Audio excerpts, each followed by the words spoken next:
Advance the colors!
Staff, free, set, on.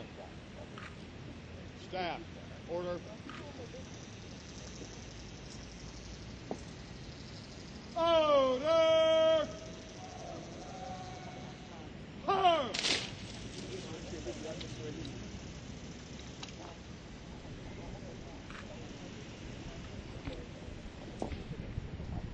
Host the colors. Staff, right, face.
Staff, left, face.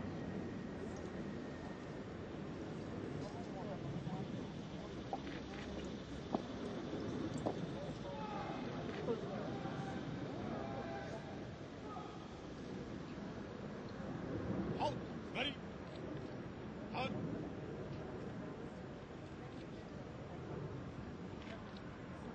Press the color. Halt, press center. Officers, dress center, head.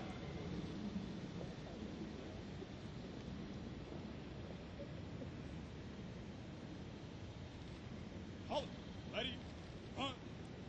Officers, ready, hunt. Ceremonial,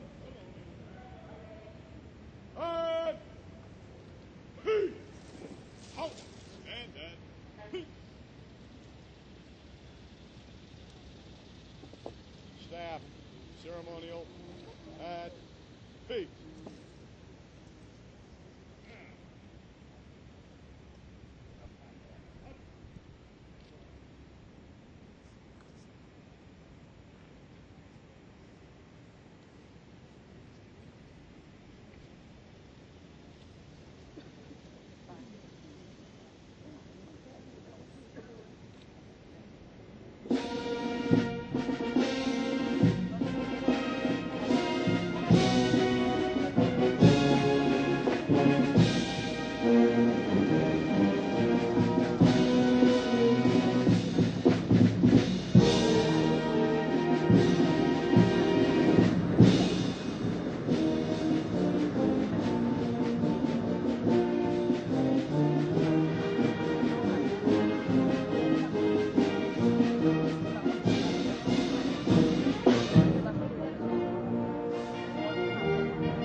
Staff. Attention. Huh.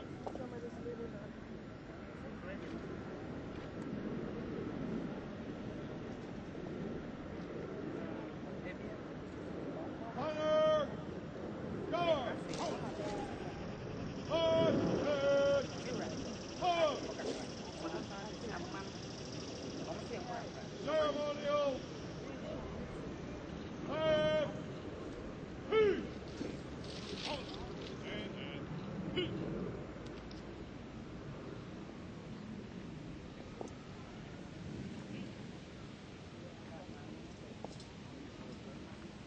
Honor. Guard. Out.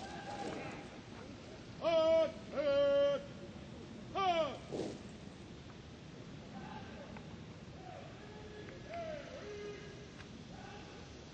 Out. Right. Honor. Huh.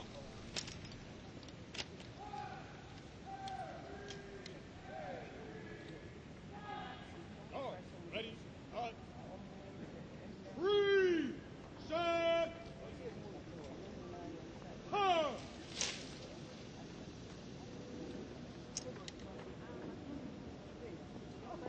Staff.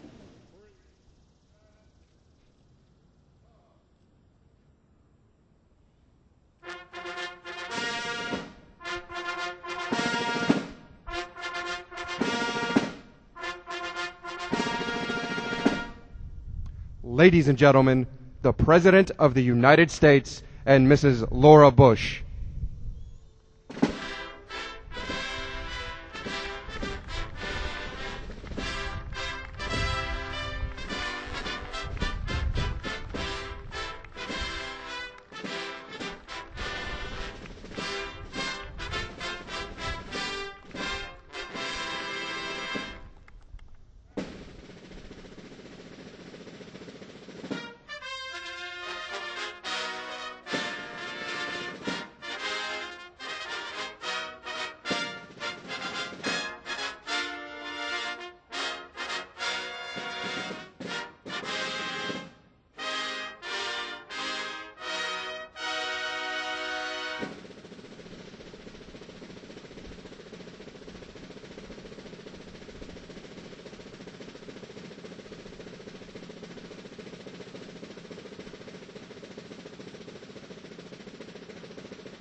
Three. Set. Huh.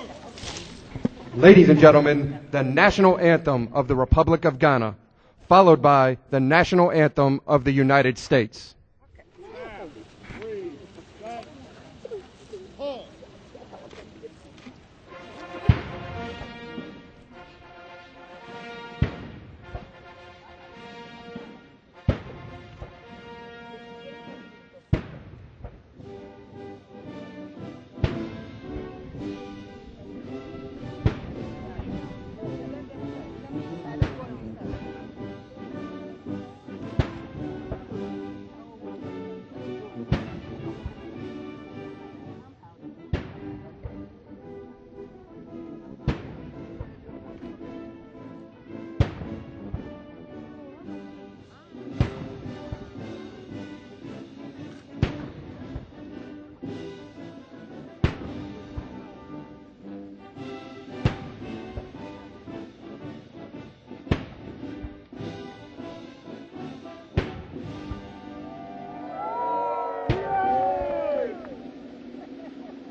Completely outside this room.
Staff, breathe, set, huh. Mr. President, this concludes the honors. Staff, order.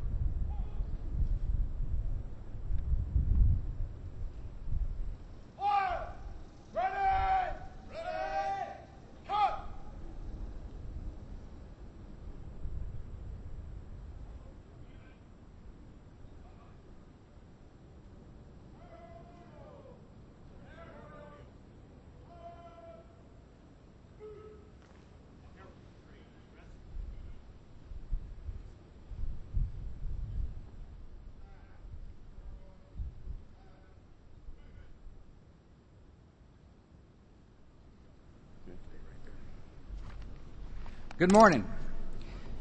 President Kufuor and Mrs. Kufuor, it is a pleasure to welcome you back to the White House.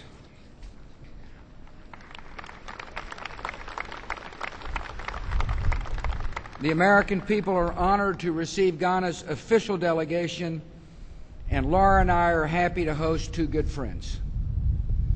The ties of friendship between the United States and Ghana are strong, and they are enduring.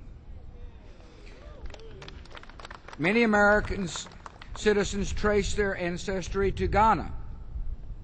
For example, the great jazz legend Louis Armstrong traced his ancestry back to Ghana. Centuries ago, Armstrong's forebears came to America as slaves. In 1956, Armstrong returned to Ghana and played a concert for more than 100,000 people who turned out to celebrate their country's march toward freedom. And when Ghana's independence was secure, President Eisenhower sent a message to Ghanaians from the people of the United States. He said, "We revere in common with you the great and eternal principles which characterize the free democratic way of life. I am confident that our two countries will stand as one in safeguarding this greatest of all bonds between us." Half a century later, we see that President Eisenhower's confidence was well placed. Today, Ghana and America are still bound by our love for liberty, and we stand as one in our efforts to safeguard freedom. Ghana and America stand as one as we work to secure freedom from poverty. Ghana's leaders are governing justly, fighting corruption, and investing in their people. And America is proud to support these efforts through our Millennium Challenge Compact. Together we work with Ghana to improve agriculture and infrastructure and support development in rural areas and bring prosperity to Ghana's people.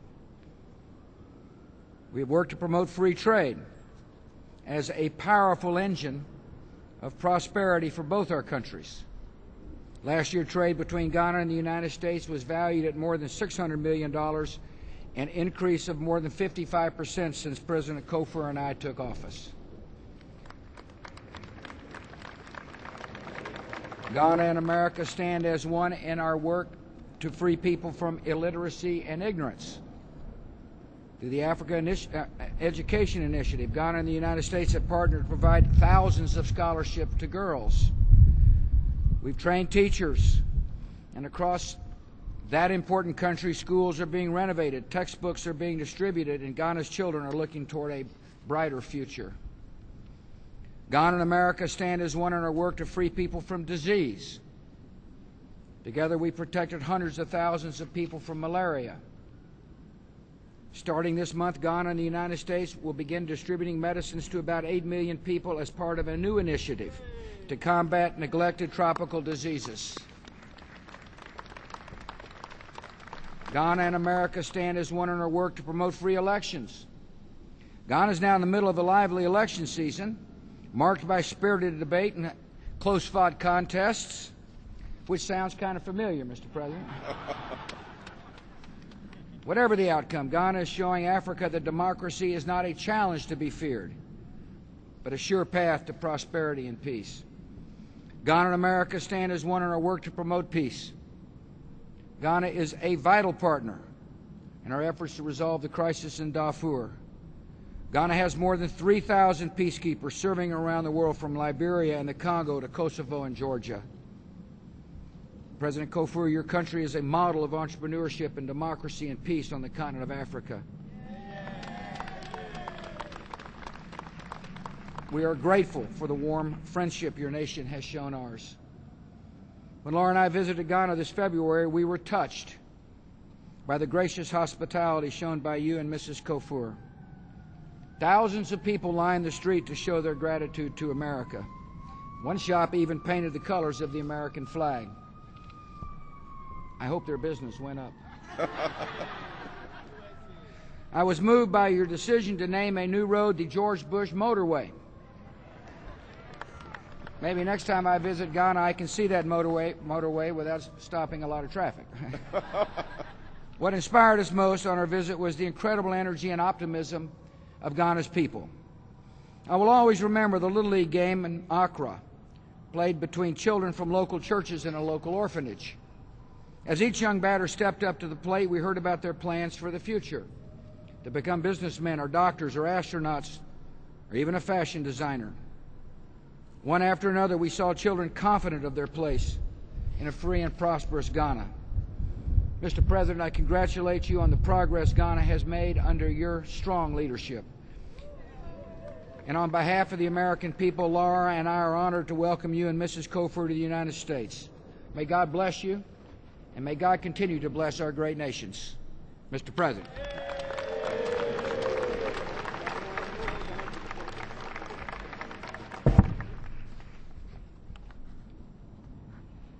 Mr. President, First Lady, Madam Bush, ladies and gentlemen, permit me to express my appreciation to you, Mr. President, and the good people of the United States of America for inviting me to visit your great nation, and also for the warm and friendly reception accorded me and my delegation since arrival yesterday.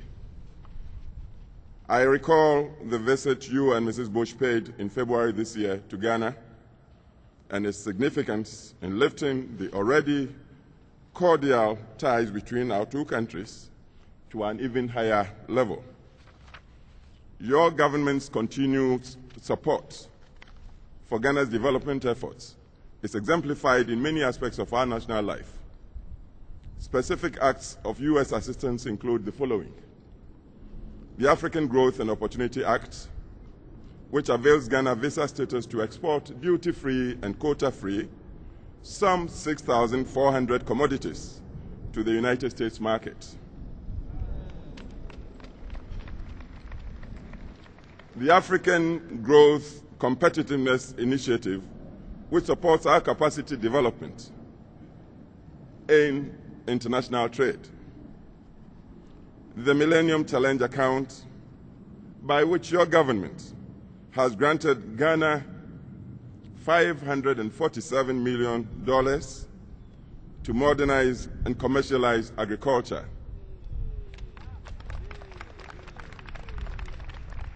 The significance of this would be appreciated when you know that over 60% of Ghana's population are rural and agricultural.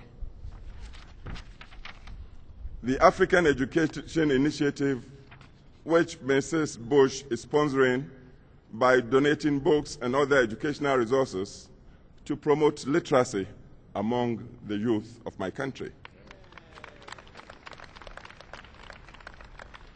The African Financial Sector Initiative, which avails to Ghana access to the U.S. Exim Bank and OPIC. The President's Malaria Initiative, which is helping many nations on the continent of Africa, including Ghana, in our fight against perhaps the biggest killer disease on the continent of Africa. Then President Bush's emergency plan for AIDS relief, which has dramatically increased financial resources to Ghana and other afflicted countries in the fight against the pandemic. These are only some of the great benefits to Ghana and some other African countries, which can only be described as your humanitarian policies towards Africa, Mr. President. My hope is that Ghana-US partnership will be strengthened in the years ahead, and that this will be augmented by increased US private sector involvement in the economy of Ghana, including the emerging oil sector. Incidentally, the first major find last year was by a US-based company, Cosmos, from Houston. Mr. President, I should use this state visit to celebrate the enduring strength of my government, which is our commitment to the practice of good governance, respect for human rights, the rule of law, the deepening culture of democracy, and promotion of the private sector to become the main engine of economic growth. These principles have gained for Ghana international recognition as a stable and transparent nation, attractive for increased economic investments and activities that translate into general improvement in the lives of her people. In line with this, my government is fully committed to supporting the conduct of a free and fair electoral process in the impending presidential and parliamentary elections this coming December.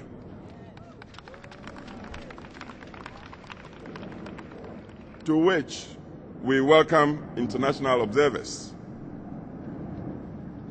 I should also seize this opportunity to commend the United States for its continuing support to the African Union through the United Nations, particularly in the areas of conflict resolution, peacekeeping, and reconstruction on the continent of Africa. I cannot conclude without wishing you, Mr. President, a successful ending to your tenure as the leader of this superpower nation.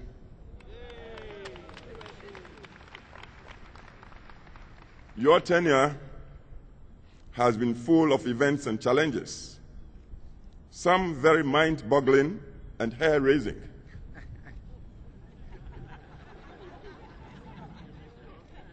Through them all, you have been strong, forthright, consistent, and faithful.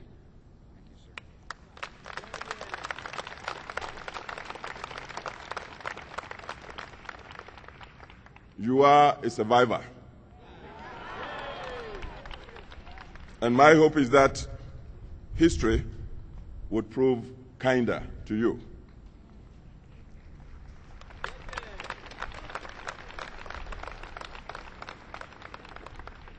May you have a restful and useful retirement.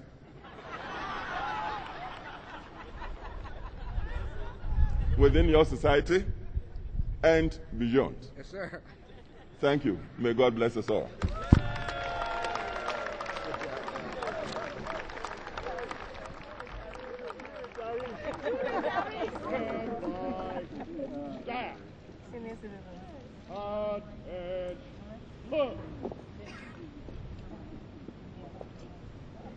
Order! Guard! Halt!